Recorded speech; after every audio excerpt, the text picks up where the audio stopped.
IndyCar is back today at Texas Motor Speedway, and that means that 24 of the world's greatest race car drivers will take to the mile-and-a-half oval. Now, there's a lot of storylines that we can get into that we had already gotten into in my video that I had done earlier, but today I'm going to be going over the starting lineup for the race. Leading your field down to green will be your reigning champion himself, Joseph Newgarden, with a blisteringly fast 215.740 miles an hour, and second place starter is Scott Dixon at 215.638 miles an hour. Row 2 features Simon Pagenaud at a 215.464, your reigning Indy 500 champion, and Ryan Hunter-Reay at a 214.311. He's fast on the ovals and could be a real threat today. Row number 3 features a younger driver in Zach Veach with a 213.981 miles an hour, and one of the best drivers in the series, Will Power, with a 213.930. He's been getting better at the ovals year after year, and he'll be a threat today. Row number 4 is Alexander Rossi at a 213.878, and Graham Rahal with a 213.689. Watch out for him because he's always a threat on the ovals, and especially at Texas Motor Speedway. Row number 5 features Felix Rosenqvist with a 213.560, and Tony Kanaan in his last season in IndyCar back with the 7-Eleven livery, starting in 10th with a 213.388 mile an hour lap. Row 6 features Marco Andretti at a 213.190 and Charlie Kimball with a 212.780.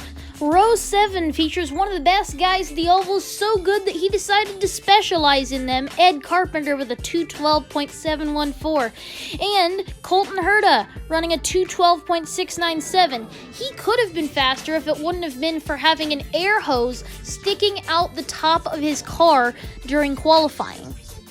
Row number 8 features the mayor of Hinchtown, James Hinchcliffe. Had a bad off-season this year, getting cut from McLaren and then being sent to Andretti on a part-time basis. He'll be working most of the year at NBC Sports, but today he's driving for Andretti. He ran a 212.603 lap in qualifying, and Alex Palou at a 212.504.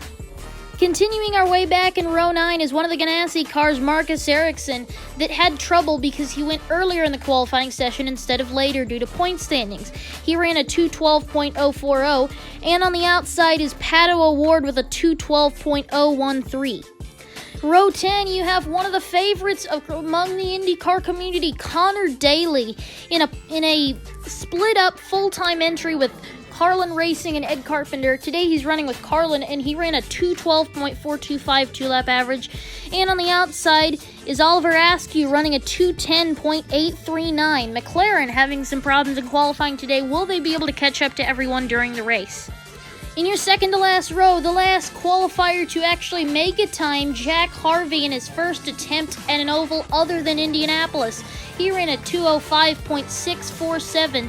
Today he'll be looking to get through most of the field and attempt to have a chance at doing well in this race. Getting into the last 3 drivers is a little more questionable where their actual qualifying position is, because Takuma Sato wrecked out in qualifying, putting him 3rd to last on the grid.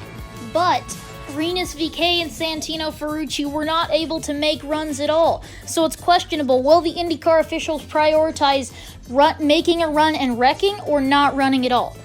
That is your row 12, by the way, is Rinus VeeKay and Santino Ferrucci. VeeKay had wrecked in practice in a single-car incident, getting way below the yellow line, way below where he was supposed to, and getting spun up into the wall in turn 3. And Santino Ferrucci was just having a lack of speed in practice and just decided to not run at all. There's a statement put out by their team. Status report: the car will skip qualifying. The car wasn't right in practice. There are more changes to be made on the car than the time allotted by IndyCar between practice and qualifying.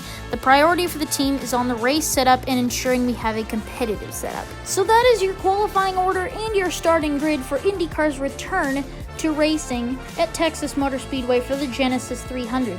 Leave your picks for the race down in the comments. Tell me who you think will win, who you think will do well, and tell me how you think this race will go. I'll be checking down there, responding to you, and I hope that you guys have made it to the end of this video so that you can see the whole grid, all the storylines, and anything else you would need to know. Thank you everyone for watching. This has been a Half Elite signing off. Remember to like, subscribe, hit the bell to be notified when I post a new video. Thank you everyone for watching. I will see you in the next one. Bye guys.